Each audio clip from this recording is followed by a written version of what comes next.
pilgrimage tourism, or what we call temple tourism normally in India, is going at around 16% CAGR over the next 10 years. This is likely to be a $60 billion industry by 2030. When we talk about business tourism, it's going at around 8% and is likely to touch around $75 billion over the next 10 years.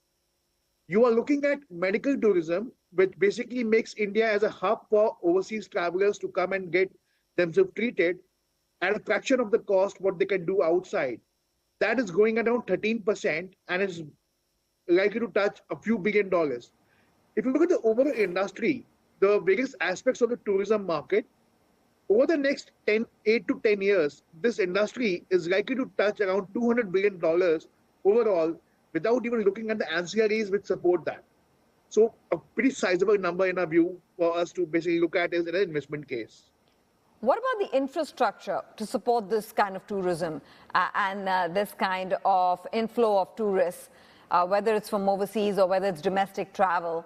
How prepared infrastructurally is India for that?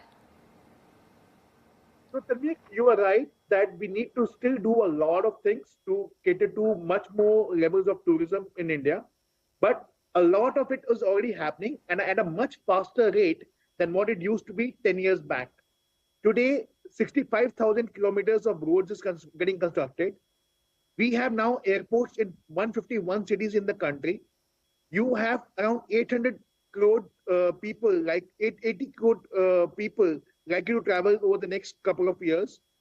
In terms of the kilometers, the number of planes, the amount of roads being there, they're all ballooning big time, and efforts from the government to make it even bigger is increasing.